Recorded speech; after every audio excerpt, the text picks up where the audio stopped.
Welcome to Everything Life Coaching with John Kim and Noelle Cordeaux, founders of JRNI Coaching. If you're inspired to begin your own life coaching practice or just want to learn a little bit more about what it's all about, visit JRNI.co. That's JRNI.co. Hey guys, on today's episode, we're going to talk about how to coach your clients through expired relationships. Noelle, good morning. Good morning. So Noelle and I have this thing where sometimes we'll say things that are kind of funny or interesting. And I always say, oh, that's a t-shirt. And of course, we never actually make it into a t-shirt. But Noelle was running a little late this morning and she said, making the thing. And I thought, oh, that's a good t-shirt. Just making the thing. Flashed across your chest, making the thing. It could be a baby. It could be a business. It could be whatever. It could be the podcast prep template. Mm-hmm. Absolutely. But I think everyone should be making the thing, whatever their thing is. I agree. One day we really do have to do that t-shirt line. And I have a request. I would also like there to be socks. Oh, socks. Yes, socks. We have we have so many sayings and we never track them. So, probably hundreds. At this point, I would say so. Say so. Well, let's talk about expired relationships, aka breakups. Yeah, breakups, divorces, and even when we're talking about this, deep friendships are in the mix. Sometimes those guys expire.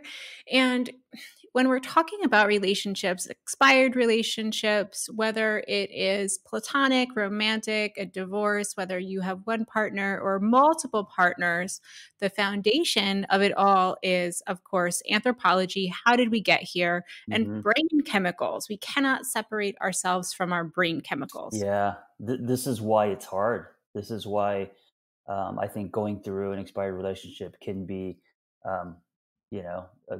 it could be the hardest thing you've ever gone through for many.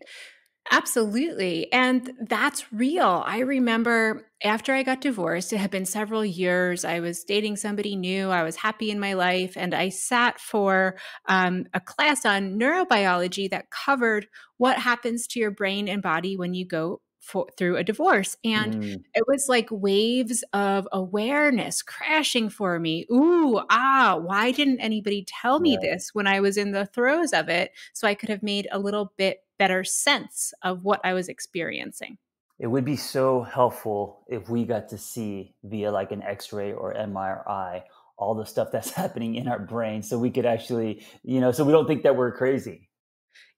Absolutely. And I can't say that enough. If you're going through something, if you're going through an expired relationship, guys, it's not you, it's your brain. And that is why we are here today to demystify the process and to give you some actionable tools so that you don't suffer needlessly. Yeah. So I guess we're going to start with research based on Helen Fisher. Yeah, Helen Fisher is one of my favorite experts in this area. And the reason that I like Helen Fisher is she really traces the science behind relationships from an anthropological and neurobiological perspective. So understanding, humans weren't animals, we're a species. We've evolved. How did we get here? Why are relationships set up the way they are in modern times? And what does this mean for us in terms of how we experience our brains and bodies? So, I think the first thing that is really important to understand is the role of sex. When sex enters a relationship in 2020, everything changes. But this was not always the case. Before there was agriculture, when humans were still roaming around in little pods or tribes, sex was relatively promiscuous. Paternity was not a concern within different social groups. And in fact, having sex with lots of different people actually strengthened the bond of trust in these social groups. There wasn't jealousy. It actually created social equilibrium, and sex was playful.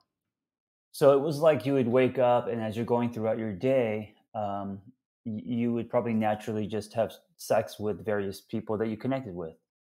Absolutely. Or flirt or form, Wow. kinship bonds, Right. and a totally different experience. So, how does that compare to where we're at today? Yeah. I mean, it's we're talking about biology and wiring and all of physiologically, like how we function as creatures. And I wonder, so with today, obviously it's not like that. I mean, it's like that for maybe some, but for the majority, it's not. And what do you think is different? So do you think it's just society, culture, rules and labels and all of that that changed over time? Yeah, kind of all of the above. Really understanding how and when things changed. Longer pair bonding between two individuals started taking place about 1.8 million years ago in the glacial ages. And this happened because there were a lot of environmental stresses going on, low temperatures, nomadic movement. People were moving longer and longer distances. It was more difficult to acquire food. There were greater threats to babies. There was delayed maturation. There was longer dependence on adults to raise a single child through adolescence. So when we moved from this way of being where there were many, many, many people caring for lots of little people to, oh, wow, one or two people really has to keep an eye on one kid and raise that kid, pair bonding became necessary for survival. And that really set the template for serial monogamy, which is actually the way that humans exist most of the time in the world, is as serial monogamous. And then with the intersection of the development of culture and religion, the way that puritanical, Catholic, Christian, Judeo-Christianity kind of developed, even looking at lots of different religions globally, the body, sex became kind of a battleground for sanctity, and that's how property began being passed down through generations. And so all of that really played into the way that we developed as a society. It's important to note, though, that all of that stuff really runs counter to the way that our brains were originally hardwired. So here we are once again with these motivational loops that do one thing and the rules and structures of society that do another. Well, let me ask you this, because of the giant jar that we've been poured into. Now, have we, have we changed? Have our brains changed? A little bit. You know what I'm Yeah. saying? Like, yeah. They have. They have. So, one of the things that began happening to humans is that emotional closeness started showing up as more important than sexual union for keeping those long term relationships in place, for child rearing, for passing down property, for societal development. And this is uncontrollable. It's involuntary. And it also, the part of your brain that grows emotional closeness is based on verbal communication. And interestingly, it's the same part of your brain that responds to chemical and opioid addiction. So, thinking about this, okay, so we grew the part of our brain that tosses in emotional closeness with pair bonding, keeps long term relationships together. So when a long term relationship ends or a relationship ends, that's the part of your brain, not the sexually motivated part of your brain that lights up with all of those pain centers. And it actually feels like drug withdrawal. Well, this is also why love can be an addiction. Yes, very much so. Very much so. But it's important to really specify how and what we're talking about. Healthy emotional closeness based on long-term pair bonding isn't actually addictive. You actually have to do a lot more work to keep the excitement going. But the chemicals that come into play with romantic love, that stuff is addictive. That lasts only 12 to 18 months.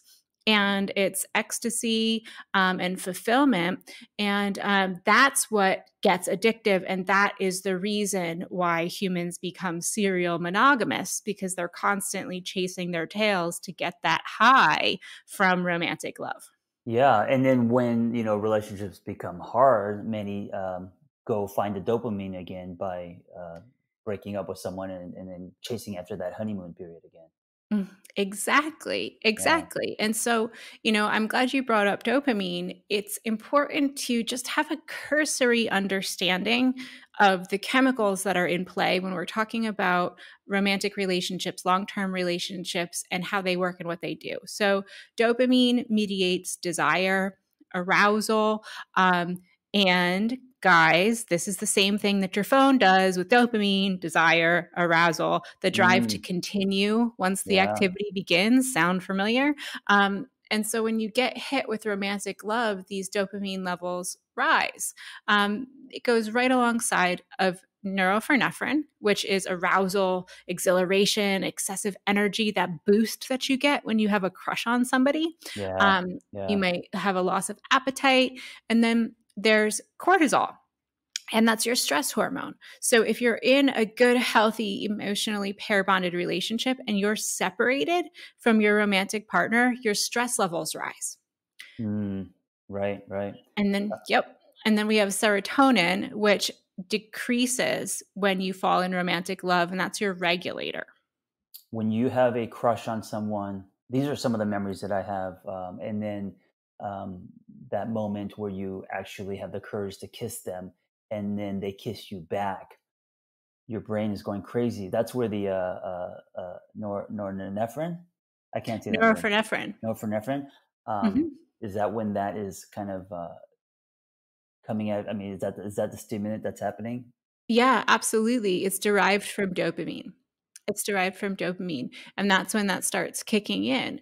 And so, as we're thinking about this and we're thinking about our clients and ourselves as we're going through our lives, it's like, wow, our outside relationships manipulate these hormones like crazy. So the big bottom line here is understanding that romantic love is actually not an emotion. Romantic love is not an emotion. It's a motivational system that is hardwired into the nervous system that enables a suitor or a partner to build and maintain an intimate relationship with a preferred partner for the purpose of raising a child, maintaining property, maintaining society. That's where we're at. Yeah, let me ask you this. This is another layer. Because our love experiences when we're younger, for example, in our 20s in high school, because our hearts are just powdered snow, that imprint, a breakup then or an expired relationship then, I would assume affects us more and we remember that more than, say, when we're in our 30s and 40s and we've been through broken hearts many times. No? Well, I'd say yes, and I would qualify that in a couple of different directions. So when we're young, all of those brain chemicals, especially dopamine, cortisol, they fluctuate really wildly and rapidly. And serotonin, the regulator, bounces all around. Toss in technology, phones, video games. You have a ball game, but when we are older and we have the emotional maturity and gravitas to really deepen within a relationship, and we grow the part of our brain that is responsible for pair bonding, and that relationship ends, it is far worse than when we're young, because Oh, that interesting. that gripping anguish feels like you're withdrawing from drugs. It's really, really bad. Yeah, I guess I mean because when I play back my story, I felt like the early love was the crushing, and when I say early, even in my 20s, and late 20s, and even my divorce, like those breakups for me were the most devastating than the breakups in my late 30s, mid 30s, Yeah. 40s. Yeah, Yeah, and and who knows? It could be that that those relationships never truly got to the place where your pair bonding was deeply stimulated. It could be that you were surface with mating drives, lust, attachment, because that would do it, and that now guard your heart because because you'd be in for the real tidal wave at this point in your evolution. Or it could be that I don't have a heart anymore, and so that's where Oh, it's but, that's not also true. being codependent early on, I mean, that was a factor too, I Mm. think, yeah. Yeah, Relationships were more absolutely. sticky. The two main mating drives are lust and attachment. So lust is the craving for sexual gratification, and that evolved to motivate individuals to seek sexual union. So that's what you were experiencing in your younger years. And then attachment evolved to enable our ancestors to live with a mate long enough to rear a child. So that would account if you were codependent and you were experiencing that withdrawal there. Yeah. So humans are actually serial monogamous, Yes, like they are.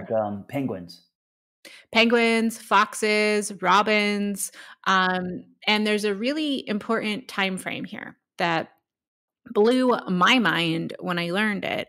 And for the human species, most humans pair bond. Of course, there are exceptions to the rule and things change and humans are evolving, but most humans pair bond for a period of about 4 years. Oh, interesting. And why 4 years? It's the most regular pattern of birth spacing throughout the history of all cultures. And it's also the mean duration of all marriages, relationships that end in breakups and divorce. Yeah, when they talk about the 7-year itch, do you think Mhm. do you think that's a myth? Do you think it's more like 3 to 4 years? 'Cause I think that's when people get very itchy and things get hard and people start drifting and also, maybe chemically even in your brain. Yeah, absolutely. 4 years. So when you fall in love, those that chemical boost called limerence or new relationship energy that lasts 18 to 24 months. So that's why most people have a baby around kind of the 2 year mark. You'll see people getting engaged or married or have a baby around that 2 year mark. And then those chemicals wear off, the kid is viable, the 4 year mark comes up, and that's a lot of times when relationships end. It's also important to understand if you're a woman and you're on birth control and you are dating during that period of time, your sense of smell will be inhibited. And if you then come off of birth control in order to try and get pregnant with a partner, your sense of smell may be affected seriously, and your body realizes that you're not a good genetic match with that partner. In sexuality land, we see a lot of people in couples therapy because all of a sudden I've come off birth control and I'm not attracted to my partner anymore. What's going on? You're actually not a good genetic match, and that's what you're experiencing. Right. I think this sentence is going to make people double take when they hear it. Cheating is hardwired in human culture. Cheating is hardwired in human culture. This whoever's listening to this right now, it sounds like the nail screeching on a chalkboard. What are you talking about? Cheating is hardwired. Yeah. So, I mean, really, like, let's break down the science. We've just been going through the fact that we're subject to motivational loops. Relationships tend to last about 4 years before people start looking around. The limerence period, where you're happy with a new partner, lasts 18 to 24 months. We are not built for long term monogamy. Long term monogamy is great. However, it is a thing that needs to be consistently and consciously worked on. And cheating, the term cheating, is experienced differently in different cultures. Even just looking at the juxtaposition of some countries in Europe versus the United States, affairs are seen as a natural, normal part of life versus U.S. culture where it's the end of the world. Yeah, yeah, absolutely. Part of it is cultural, and also I got to say that it's not just men. 50% of women admit to having affairs. Absolutely. Yeah, And that comes back, it's a mating strategy for men, to have variety and perpetuation of the species. And for women, it often goes back to those emotional needs. That caudate nucleus, the part of the brain that grows with pair bonding, isn't being satisfied. yeah. So monogamy is a choice, and it is difficult. It goes against biology. It is It something, does. yeah, it's something that we have to build and we work on, and we wake up every day choosing to be monogamous. And this is why relationships are hard, especially as more years are under the belt. Exactly, very much. And so, taking all of this into account, when you have a client or you are going through a breakup or a divorce, step one is understand that your brain chemicals are scrambled. You will not be able to make sense of your reality. You will be subject to all sorts of crazy hormones and emotions that are just going to start flying everywhere because, this touches on these very hardwired emotional loops where you're trying desperately to preserve your sense of stability in the world. Attachment, codependence all plays in. And there's no way to get through it gracefully, No, unfortunately. no, absolutely. So there's there's stages, and so stage one is the protest. Mhm. Yeah. Yep. When you start to sense a partner slipping away, or you're really just actually facing the end of that relationship, that pain center that we share with cocaine and opioid addiction, that gets activated. It's the caudate nucleus, and that causes restlessness, nostalgia, obsession, letter writing. People are intensely focused and alert. You feel a little bit, nutty, panic, stress. Guys, this is a really good time to hide your phones. Don't go near your partner's laptop. Just step away from the machines because you will drive yourself bonkers during this period of time because you have cortisol kicking in, more dopamine and norepinephrine are flooding your body, and that serotonin is dropping. So your regulator is kind of out the window. Yeah. And then stage two is the despair and resignation. This is the depression, the low levels of dopamine. This is the eating the chips and binging on Netflix on the couch. Oh yeah. And this is real. This is real. And so, from a coaching perspective, it's understanding that your client is going to go through these stages, protest, followed by despair and resignation. This is normal. And men are more likely to engage in anger, reckless behavior. Women are more likely to withdraw socially and have the need to retell their story over and over and over. Whenever I have a female client who is going through a breakup, I usually recommend that they pause coaching and go to talk therapy for a Oh period yeah, of time. Mhm. yeah, because they need to talk and to let it out and to say things over and over. They need to sit in it for a while before they can actually move forward. And so, for a coach, that may be frustrating. That may be they may feel that they're not getting anywhere with the client, but the client actually needs to maybe go to a therapist for a while. Absolutely. And this is not gender specific. So, it would be really great if men got super comfortable with retelling their story over and over again. And I hypothesize that the fact that women tell their story over and over again more has more to do with gender norms than it has to do with wiring. Hmm, interesting. Yep. And it really works. I had a really good friend who was going through a breakup and kind of, knowing this science, I went to her house and I just said, hey, listen, I'm going to sit here while you repeat yourself over and over and over again. And she looked at me and then did it and felt so much better. Yeah.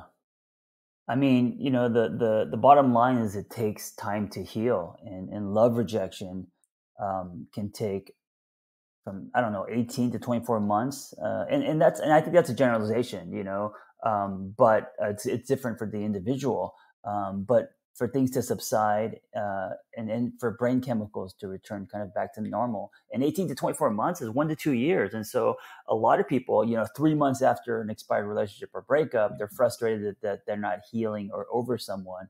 And it's like, that's, you're there's a lot happening in your brain.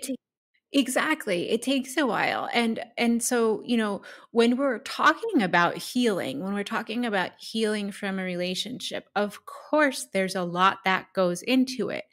And what we're really talking about are all of those chemicals needing time and space to return to normal levels through normal engagement and activity.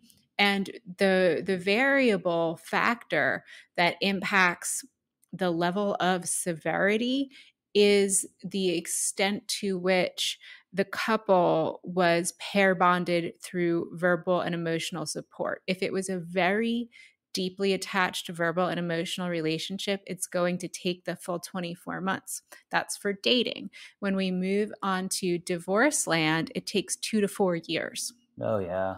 I mean, it took me about 5 years just to get my stance, build a life, before I started to enter, other relationships. And yeah.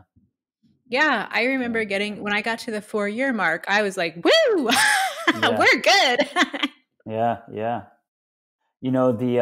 The thing that I tell my clients when I'm coaching them through an expired relationship is, out of your head, out of your house. I think when we're in our heads, and especially playing back the highlight reel, those images we're playing back are charged with emotions that then can drown us. But also out of your house, like exercise, do the stuff that you've always wanted to do, and don't just stay on your couch thinking about the past, because that's just quicksand. It is. And there are a very specific set of steps that can help us heal, aka get those brain chemicals back to normal. And you're absolutely right. Exercise, endorphins, helps regulate, gives you extra dopamine. If you're really feeling depressed, it's important to get to a therapist. Sometimes SSRIs, antidepressants, can really help with stage 1 of love rejection. Dopamine agonists help with stage 2 of love rejection. And then sunlight, that stimulates your pineal gland, and gets you going. And then good solid sleep helps you with that serotonin regulator. And also nutrition. And what's tough about nutrition is when we're feeling bad, we want to eat our feelings, and so a lot of times, we're eating a lot of junk, and then we feel worse. Oh yeah, and I would add here to beware of any chemicals that you might be consuming that are depressants. So alcohol, weed, other kinds of drugs. It's really tempting to kind of nurse your feelings, but it doesn't help your brain chemicals that are already scrambled. So kind of going back to basics with a really super clean and healthy routine, feeding your body with things that are really healthy, will help you during this time. They'll help you bounce back quicker. Yeah. Well, thank you for listening. And Noelle, thank you for all the wisdom and knowledge, and kind of pulling the curtain back and showing us what happens in our brains and bodies through an expired relationship. If you think that this dialogue will help someone going through a breakup, please share this with them. Absolutely. And be well. Thank you so much, John. All right, be well. Ready to cut through the BS of becoming a coach? Snag John and Noelle's 6-step guide to becoming a life coach at JRNI.co/everything. That's JRNI.co/everything. If what you've heard here today speaks to you and you want to learn a little bit more about becoming a coach, visit JRNI.co, JRNI.co. We've graduated nearly 1,000 coaches and offer vibrant community, strong lifetime support, and world-class coaching education. We're fully ICF accredited and look forward to watching how you use coaching to make a bigger impact in the world around you.